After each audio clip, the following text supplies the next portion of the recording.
Happy to introduce our second speaker of the morning, Lalana Kagal, a principal research scientist in the Computer Science and Artificial Intelligence Laboratory, where she leads the Decentralized Information Group. Lalana will be speaking about BlockFlow, an accountable and privacy-preserving approach to federated learning.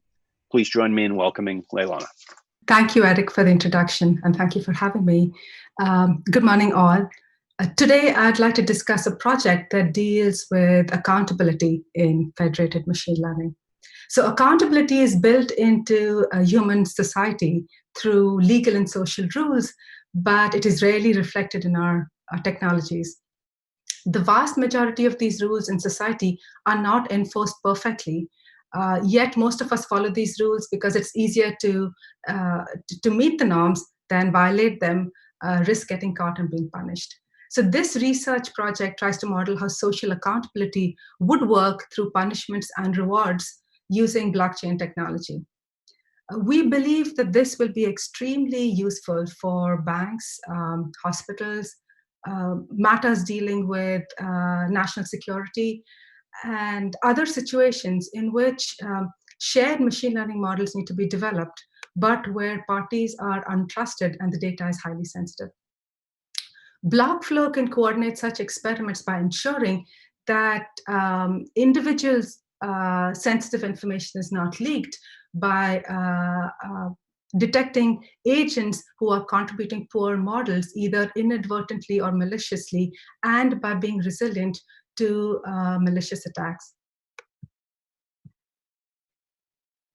Over the past decade, machine learning has led to tremendous achievements in all kinds of areas, from self-driving cars to helping us understand the human genome. It is so pervasive nowadays that it's being used in all kinds of things, and we don't even realize that there's machine learning inside, such as more effective web search or in our spam filters. Machine learning models basically build mathematical models based on some sample data that they're given. This data is called training data. And then they use these models in order to make predictions or decisions without being explicitly programmed to do so. These machine learning algorithms, as you know, are extremely powerful, but require useful data. Insufficiently diverse data sets can lead to brittle models that suffer from inaccuracy or bias. And it is usually very difficult for a single organization to collect sufficiently diverse information. So one approach is to collect data from other organizations to build more robust, more highly generalizable models. The problem here is that we have data regulations such as HIPAA and GDPR that restrict how data can be shared across organizational boundaries. Also, the privacy of individuals within a data set is very hard to guarantee when this kind of sharing happens, when data is sent from one organization to another organization.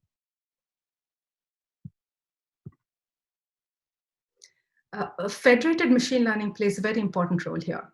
It was first proposed by Google just a few years ago, I think maybe 2017, 2018, something like that. And it enables the development of a highly generalizable, robust machine learning model across collaborating organizations without requiring them to actually ship their data off anywhere.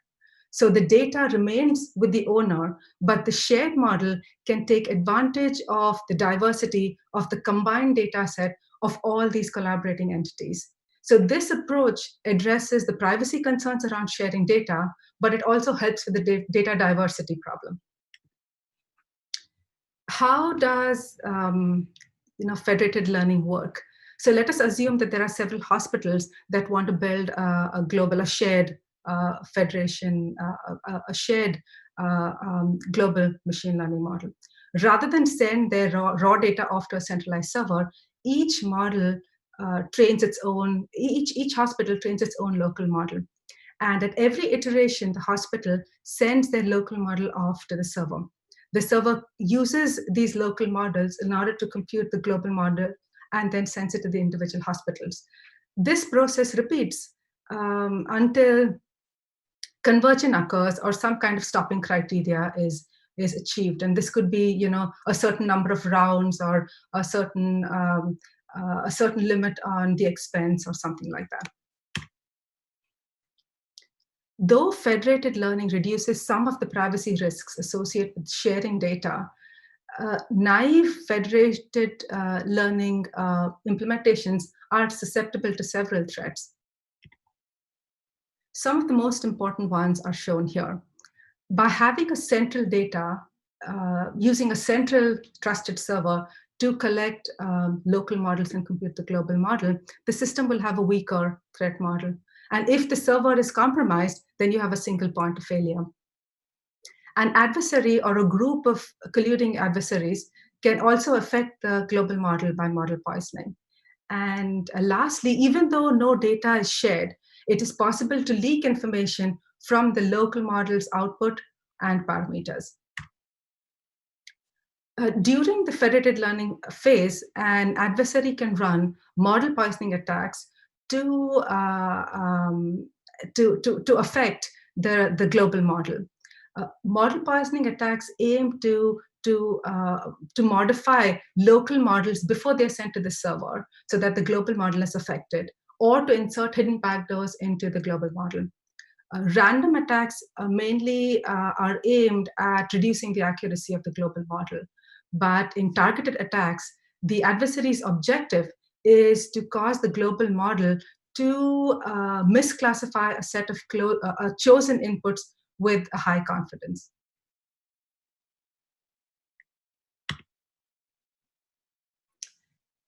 In model inversion, an adversary can use the local model's output to infer values of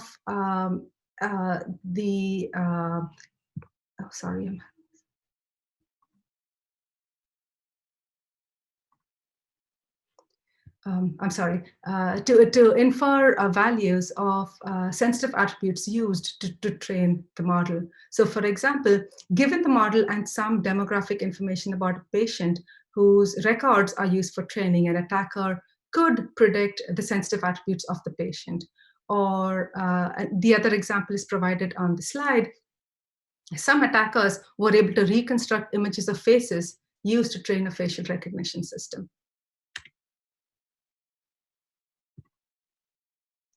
In membership inference attack, given a model and a specific data point, the adversary infers whether this point was used to train the model or not. Did this point exist in the training data? Was it used for the training at all?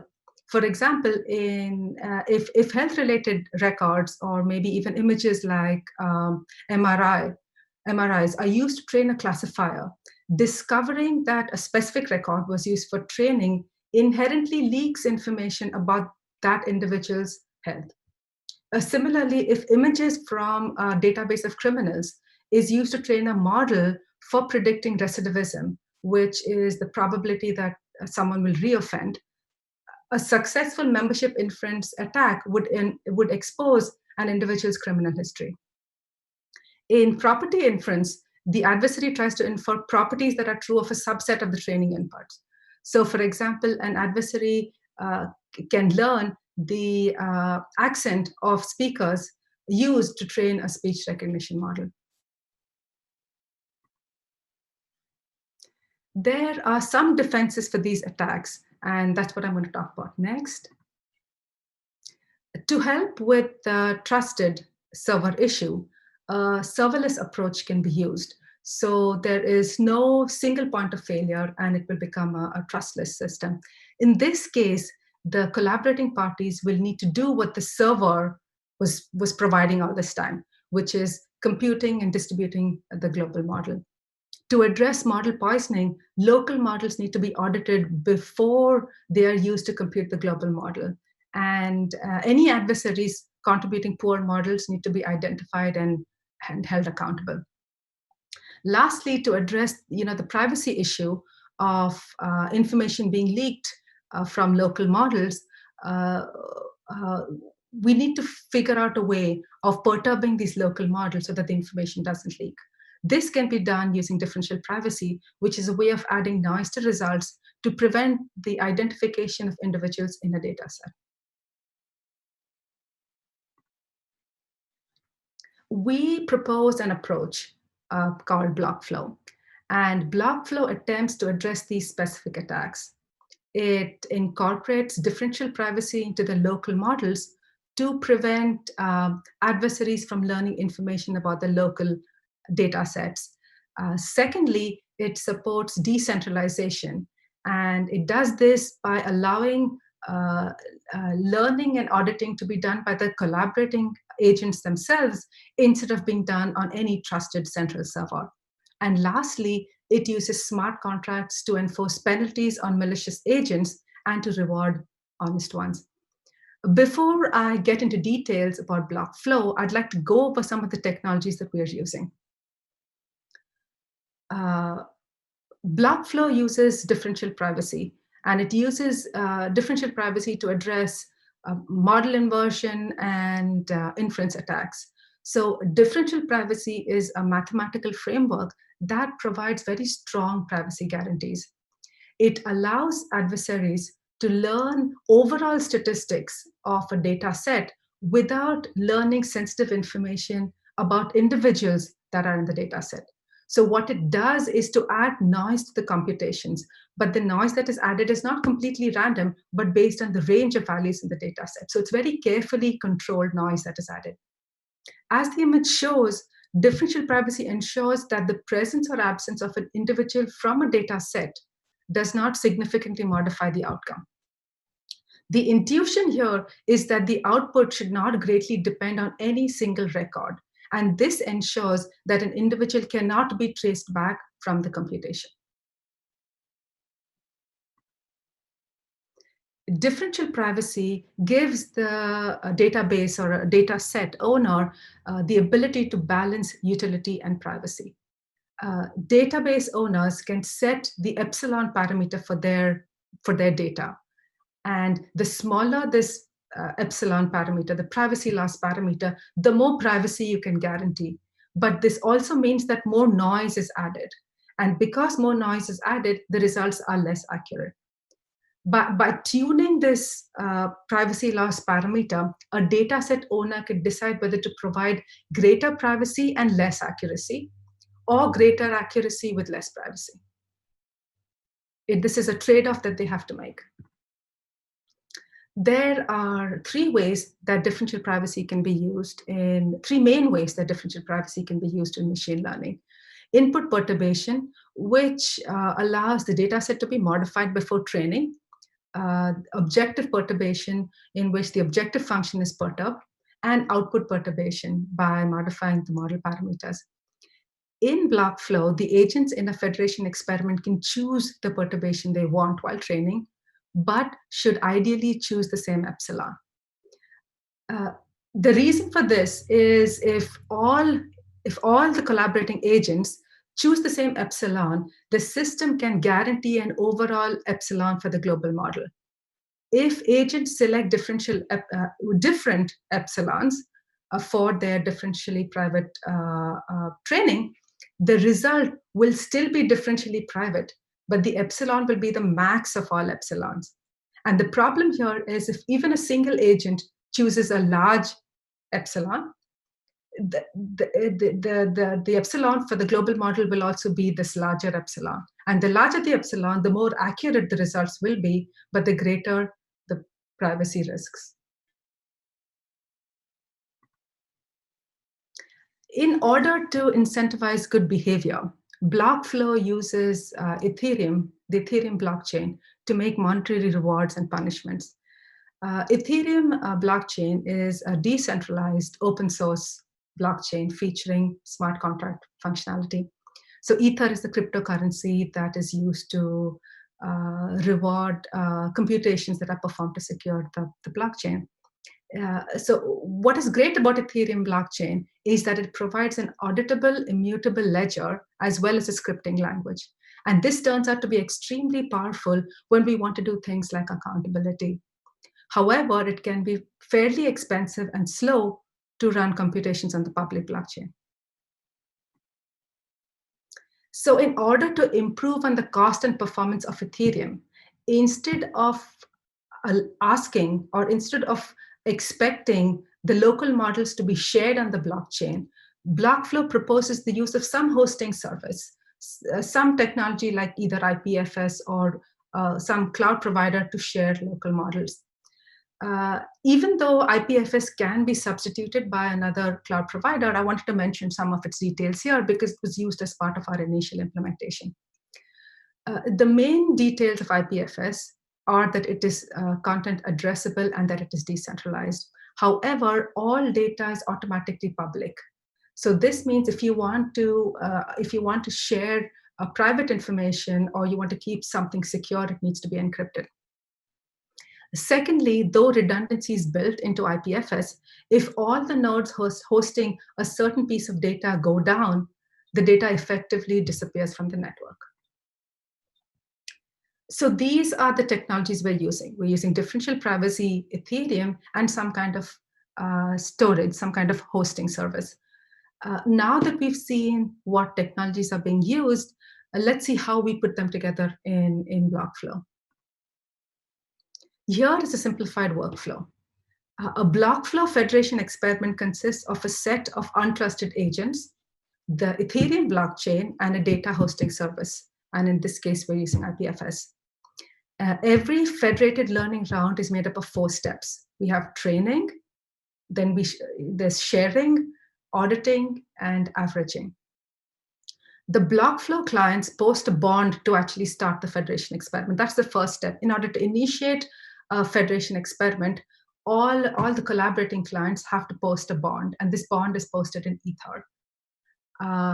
There are 4 parameters that need to be decided by these collaborating parties. An epsilon value for the experiment, which is the privacy loss parameter, the per round refund fraction. So this is how much of the bond is refunded at every round. This is per round and not per party.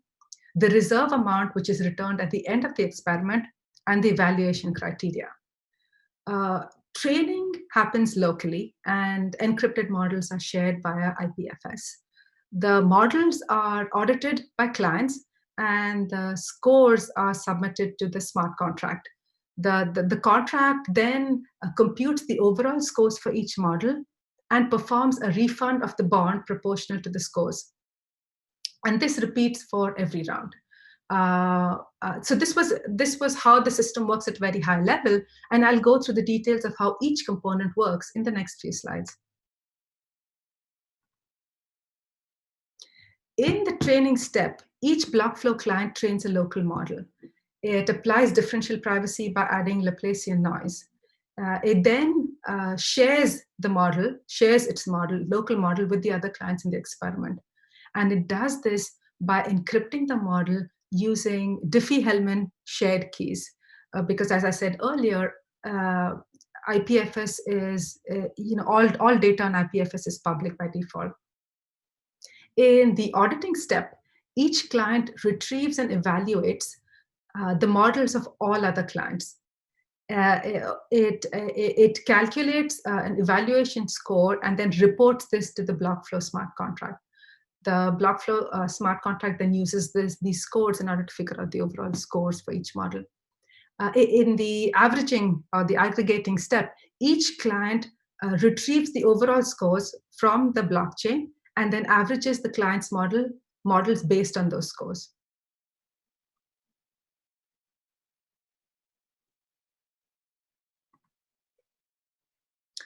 In the Blockflow architecture, each client needs to evaluate every other client's model. And clients are encouraged to use their entire data set for this evaluation. By evaluating models in this manner, Blockflow does not require public validation data sets, and it also doesn't require a trusted server. As mentioned earlier, clients must also agree on which formula they're going to use to evaluate each other's models. You can't have one agent using F1 scores and another agent using precision, because then it's very hard to come up with the overall scores. But what do we do? What does Blockflow do about malicious agents? How does Blockflow ensure that clients are honest with their evaluation? That is, they use the agreed upon formula and they actually provide honest scores. the next slide will talk about how we kind of ensure that clients need to be honest with their evaluations. So Blockflow ensures that clients are honest with their evaluation using this contribution scoring procedure.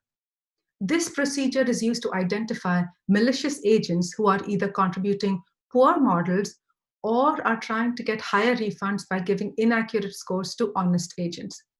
So there are two kinds of issues that the contribution scoring procedure is trying to address.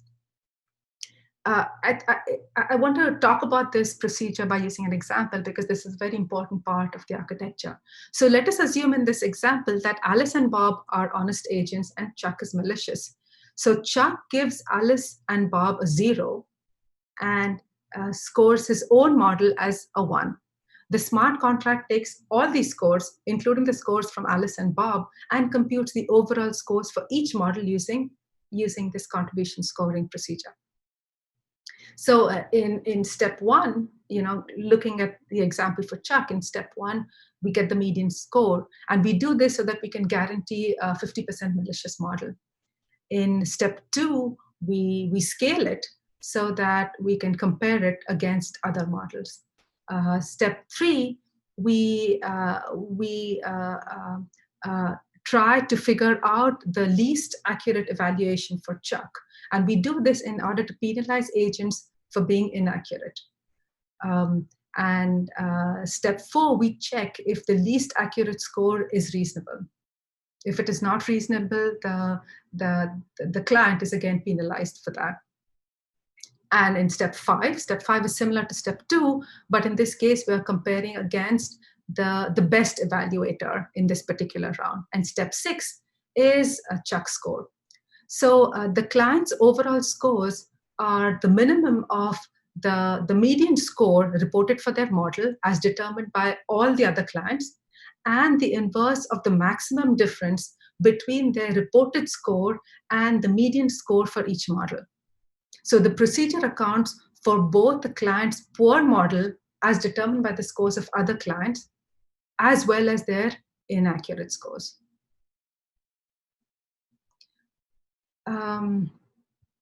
So one thing to note here is when computing the global model at the end of each round, agents are encouraged to weigh models in proportion to the overall scores received.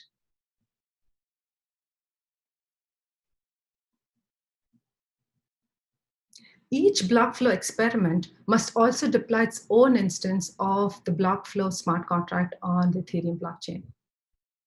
At the beginning of an experiment, as I mentioned earlier, the smart contract requires that every client post a bond. And this bond is done in Ether, which is the Ethereum cryptocurrency.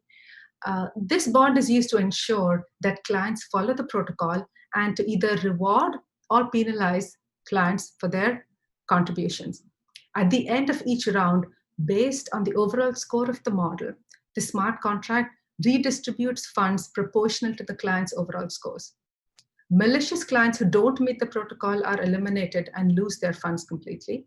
Dishonest clients who follow the protocol but try to cheat on their scores receive lower scores, as seen in Chuck's example, and thereby they get lower partial refunds. In short, the smart contract uses the contribution scoring algorithm to provide accountability in Blockflow.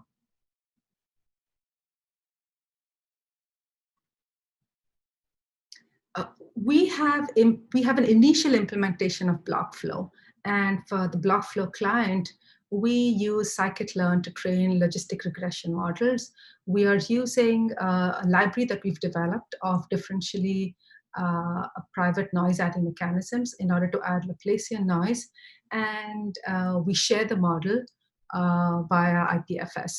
So the Ethereum smart contract is written in Viper, which then compiles down to Solidity. We've also tested this on a couple of data sets. We ran several experiments to evaluate different aspects of Blockflow, and I'll describe some of these next.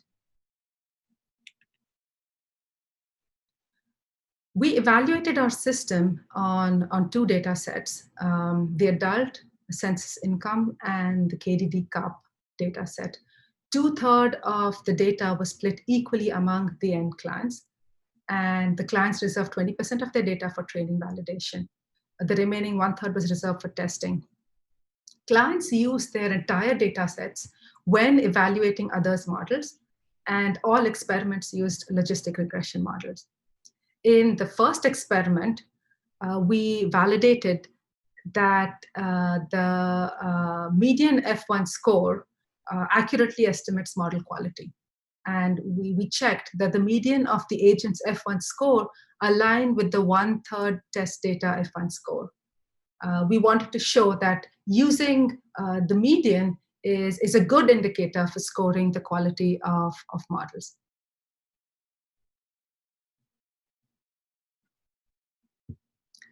In the second experiment, we evaluated whether the contribution scoring procedure would identify and reward those agents with higher quality or larger data sets. The assumption being that with higher quality or with more data, you could get more robust models.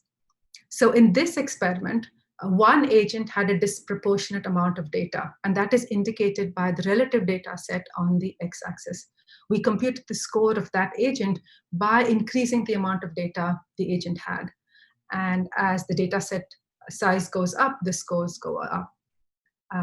As shown in the figure, the agent's model evaluation overall scores were strongly correlated with the data set size.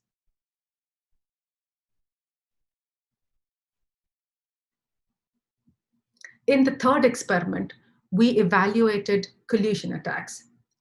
Specifically, we considered the case when less than half the clients award a score of 1, a perfect score, to the other colluding clients. And the figure illustrates how such collusion is reflected in the evaluation and scores. As you can see in the overall scores, the honest agents have a higher percentile score. So the honest agents are indicated. So if you look at the last figure, the honest agents in the KDD data set are indicated by the red dots, and the honest agents in the adult income data set are indicated by the green. Don't know what that is. Green dots. In the fourth experiment, we explored model poisoning attacks. We assumed a minority subset, which is less than half of the agents, submit models trained on either random or on inverted data. So we independently sampled each figure with probability, each feature with probabilities from the real dataset distribution to form datasets for random agents. And for inverted agents dataset, we just flipped the output labels. Like honest clients, malicious clients split the data sets into 80% training and 20% validation. The figure illustrates how the malicious agents' scores were statistically lower than those of the honest agents.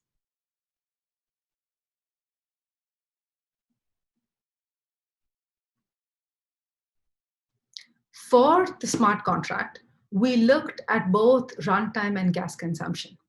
If there are n clients in the experiment, each client has n models to evaluate for each of the R rounds. And the blockchain needs to record all scores for each round. Hence, the complexity is of order n squared. The gas costs are a little harder to estimate because it depends on market conditions. However, if we assume that clients are fine with slower processing time, we estimate that it would take about $20 per round per client to run a federation experiment on BlockFlow.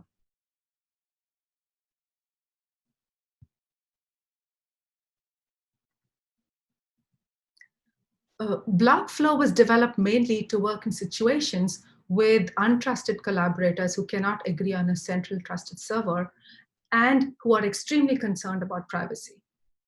I'd like to talk about its threat model next. In terms of data privacy, the system guarantees that N-1 colluding agents cannot infer information about the remaining agent because the local models are made differentially private. When it comes to model sharing is done on IPFS, which is public. However, IPFS is immutable. So agents cannot change their models once they've submitted the location to the smart contract. And lastly, even though IPFS is public, the block flow prevents them from being accessed by non-federation participants by requiring them to be encrypted before they are put on IPFS. The most interesting aspect of our threat analysis is related to the contribution scoring algorithm. The block flow contribution scoring procedure punishes those who submit malicious models as well as those that provide inaccurate model scores for others. With collusion, a group of dishonest agents could submit fabricated scores. So we can consider the extreme case where a minority subset of malicious agents report perfect scores for their models and 0 scores for all others, for models from honest agents. Since there are strictly less than half malicious agents, and only the median model scores are used to determine one's overall score, the median score is guaranteed to be between the minimum and maximum scores reported by the honest agents. And as any honest agent score is a fair evaluation, it is impossible for colluding agents to affect the evaluation scores. Secondly, the fabrication of scores will only punish those who attempt it. And our contribution scoring procedure enforces this. The contribution scoring procedure limits one's overall scores with the evaluation on which they were furthest away from the median. So as long as the median scores are bounded by the range of the honest agent scores, which our threat model guarantees by having a 50% malicious threat model, fabrication is never optimal. So it doesn't pay to be dishonest in this system. Let's move on to related work. Blockchain platforms have been used to support federated learning in some other systems. Some of them are serverless and guarantee a malicious threat model. However, several don't provide sufficient privacy, so are susceptible to model inversion and inference attacks.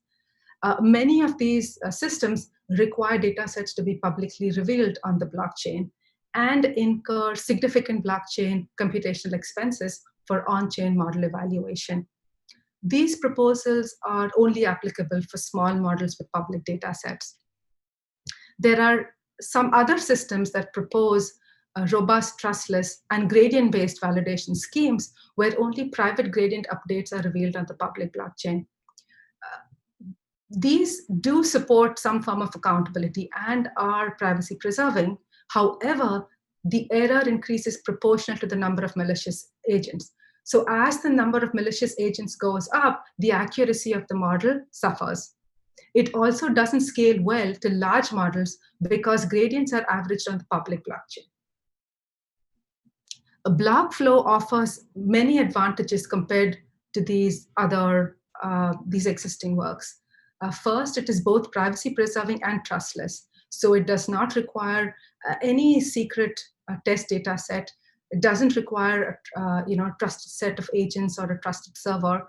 And it doesn't require the revealing of data or weights on a public blockchain. It also supports a robust threat model. So long as there are a minority of malicious agents, block flow filters out all malicious agents and thus preserves the quality of the global model. What I've described here is our initial implementation and evaluation.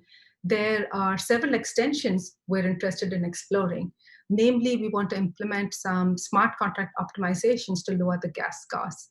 We're also looking to see how to support other machine learning algorithms. We're also interested in improving the usability of block flow by providing easy-to-use interfaces and incorporating cloud-hosted Ethereum and storage for local models.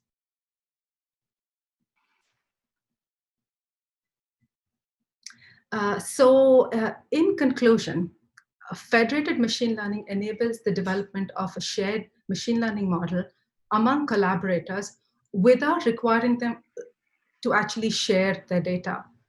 Uh, though this helps with privacy and data diversity problems, naive federated systems are susceptible to several threats, including model poisoning, inversion, and inference attacks. The system I described today, Blockflow, is an accountable federated learning system that is fully decentralized and privacy preserving and is aimed at addressing these specific issues. Its primary goal is to reward agents proportional to the quality of their contribution to the global model while protecting the privacy of their data sets. And it is also resilient to malicious adversaries. Initial experiments have been promising, and we're looking to extend the system with some optimizations and support for CNNs. So you can find the paper, it's on arXiv. And if you have any questions, or you want to see a demo, or you want to have a discussion about a possible extension and improvements, please feel free to send us email. Thought we'd take a couple of minutes to go through some questions. The first was, what are the accuracy costs of preserving privacy? How much does this impact what the models are able to achieve, and how much does subdividing the models into local models also impact accuracy? So that's a really great question. As I mentioned earlier, differential privacy is this thing that we're using for privacy. And what it allows you to do is to kind of finely tune how much accuracy you are willing to sacrifice for privacy. And this is something, so this parameter, the epsilon parameter, is extremely context dependent. So it depends on the data that you have.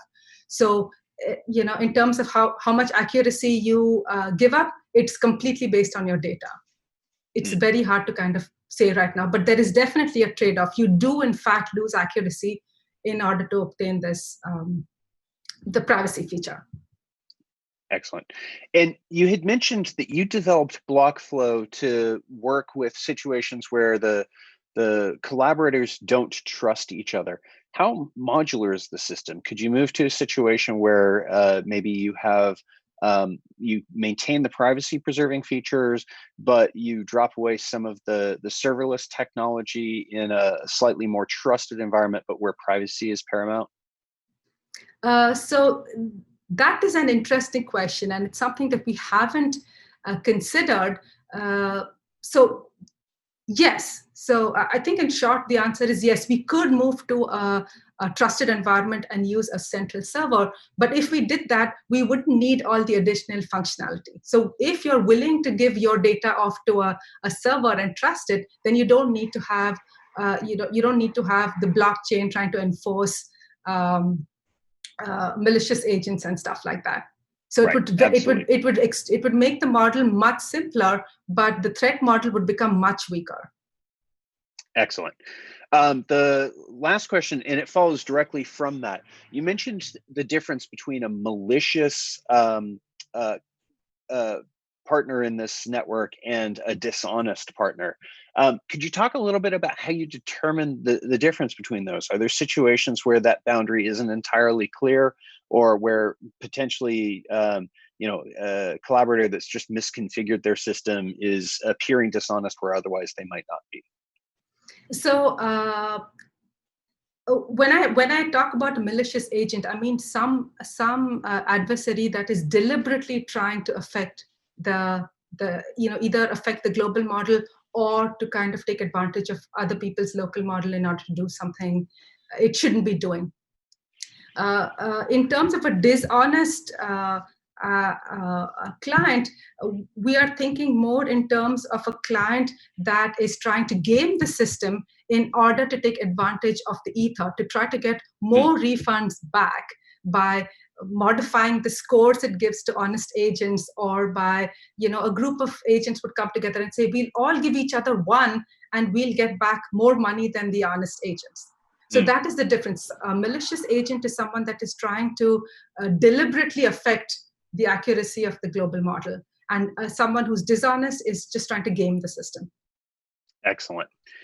With that, I think we'll conclude the questions. Thank you very much for the presentation. Very interesting work, and can't wait to see how it evolves. Thank you so much.